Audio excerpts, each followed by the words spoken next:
So I wanted to share this article and photo with you. I just find the photo amazing. It's taken on London Bridge. This is a taxi driver or a black cab driver is waving the Union Jack flag whilst standing on a taxi on London Bridge during a protest against TfL and Uber. And the headline is Uber handing passenger and driver data to the British police. So I'll read this to you here. The British police receive passengers and drivers' private data from Uber to tackle child exploitation and human trafficking, which I think is good, that they are hands-on, and drug dealing in the UK, according to court documents. Uber said in documents reported by the Times that police support proves that the taxi company is fit and proper. That's their argument. The documents form part of Uber's appeal against a London ban.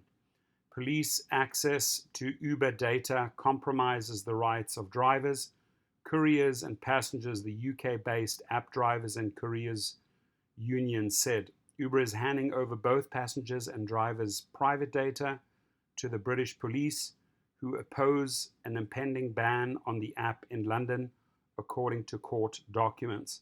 Senior police officers want Uber to continue operating in the UK capital because the taxi app shares 2,000 pieces of vital information each year, according to documents Uber submitted in an appeal against the ban, per the Times. So this went up to the highest court, ladies and gentlemen, right? And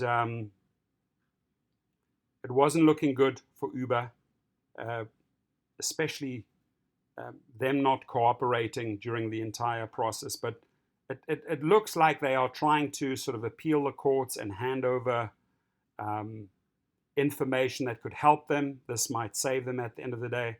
I have a feeling that if they start cooperating with the UK officials, that they'll actually get their license back. But in the culture of Uber, it's like, okay, let's see how far we can go, right?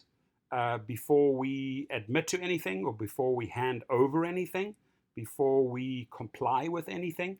That just seems to be the Travis 2.0 and Dara 2.0 attitude. But glad that they are finally doing something there. So at this point, I want to give a shout out to my sponsor, Kover, Kover. There it is. And you get 1 month free of membership if you use my link below. What is Kover?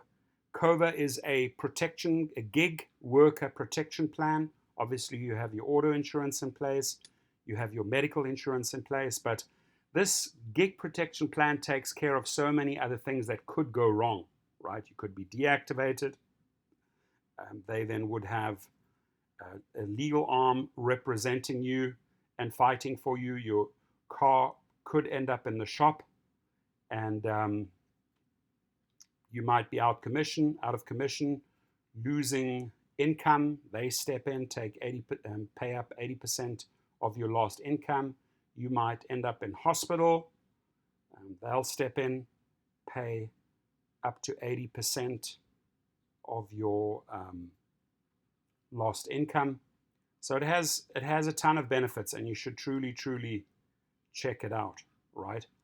Now, we shall see what happens to Uber in the UK, but the more they start cooperating with the law, I think the better off they'll be in the long run, right?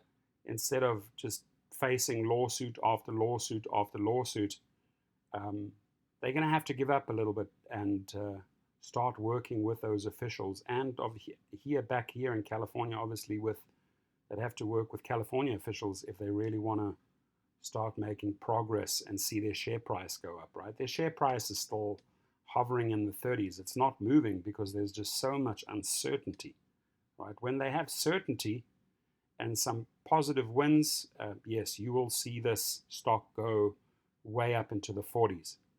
But you know, I would just say that takes new leadership. They need new leadership at Uber and Lyft, and in other gig companies, and I think they can turn things around quite nicely. So, your thoughts, please. Feel free to comment.